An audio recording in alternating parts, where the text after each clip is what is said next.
Robert Spencer is obviously one of the great counter-jihadists of our time, and once the fog of political correctness and willful idiocy lifts from our planet, I think history will recognize how important people like Robert were to the defense and preservation of Western civilization.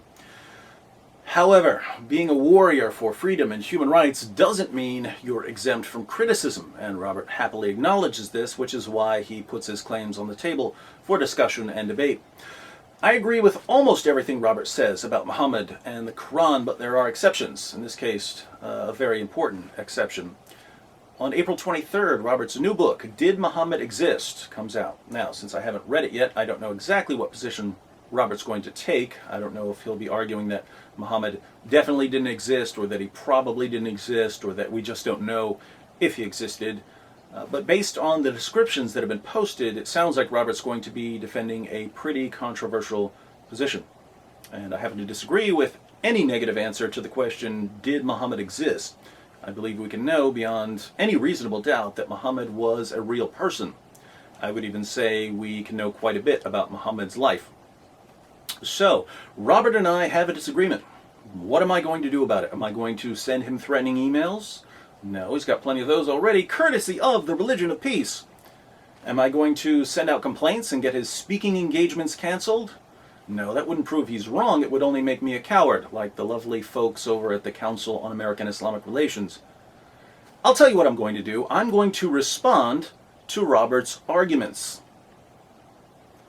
I can only imagine how confused Kerr and Isna are right now. They hear that David Wood is going to respond to Robert Spencer, and they think to themselves, what does David mean when he says he's going to respond to Robert's arguments? We thought that when you disagree with someone, you just call him a bigot and ignore his arguments. So what's this new way of dealing with arguments that David is talking about? Glad you asked. You see, when Robert offers an argument for his position, I'm going to offer a more persuasive argument against his position. When Robert presents evidence that he's right, I'm going to present stronger evidence that he's not right. I think Kerr and Isna and the mainstream media are still confused, but let's try to be patient with them. All this talk of arguments and evidence can be quite intimidating to people whose only contribution to human discourse is the mindless repetition of the word Islamophobia. Maybe an analogy will help them understand. Let's say there's a game of football, and Robert is the quarterback of a team. He's marching towards the end zone in order to score a touchdown, and a touchdown in this analogy would be a successful argument about Muhammad or jihad or something like that. Now, if you disagree with Robert, how are you going to keep him from scoring? You'd have to put an opposing team down on the playing field, right? But here's the problem. You see, Muslim organizations like Kerr and Isna and news organizations like CNN and the New York Times, they're not like an opposing team down on the playing field, standing in Robert's way. They're more like cheerleaders jumping up and down on the sideline, revving up the crowd against Robert's team. They're getting the crowd to boo Robert.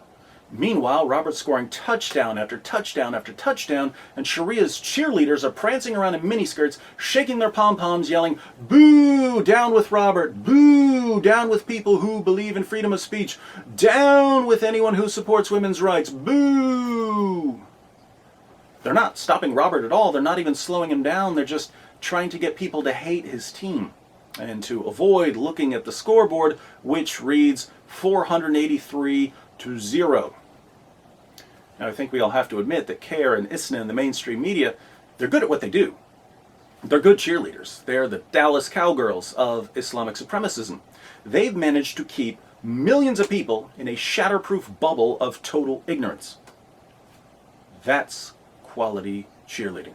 But when someone like Robert comes along challenging them to a serious game of evidence and reason, all they can do is form a human pyramid made entirely of sniveling crybabies. Normally, when Robert talks about Islam, I sit back and watch and think about how hilarious it is that a fifth of the world's population can't put together an intellectual response. But I can't sit back and watch now because we're in one of those rare situations where I'm on the same side of an issue with Muslims. And if I don't say something, people are going to see Robert once again offering arguments and evidence while his critics throw themselves yet another poor me pity party. On April 23rd, Muhammad's existence comes under fire. And if Muslims won't bring a team to the playing field, I will.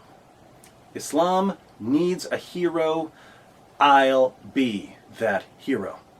So for all you Muslims who've been waiting for someone to stand up to big bad Robert Spencer, your champion has arrived.